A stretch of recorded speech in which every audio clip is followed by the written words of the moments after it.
Welcome to Common Pitfalls. Today we're going to talk about instructors not giving full explanations.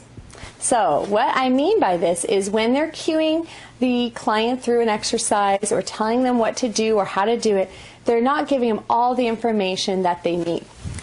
When you're doing observation hours, actually you'll see instructors do this. And so I want to highlight this, that you don't copy them in an inappropriate way.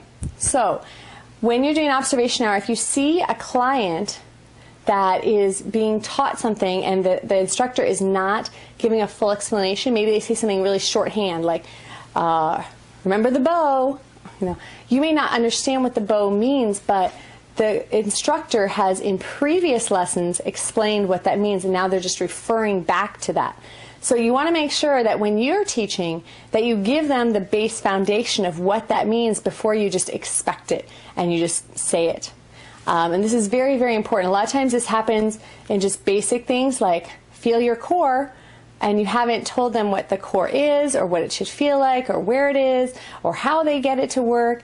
Things like, put your pelvis in neutral. Well, what is neutral? Client doesn't come into the studio knowing that, so you want to make sure that you explain it fully. What are you looking for? How do they find that? When are they going to use this again? All that kind of stuff. It could be on imagery. So you're lying on your side, feel the mouse house. Well, you got to explain to them the image that there's a gap, a hole under your waistline if your pelvis is neutral, and it's enough for a little mouse to run underneath, like a little mouse house. You have to explain that to him before you refer to the mouse house. But once you've explained it to him, then you can use the shorthand and you can just abbreviate your cues, and this saves you a lot of time. So my admonishment is that when you're doing observation hours, don't emulate the instructors that are using the shorthand without making sure that you explain the entire thing.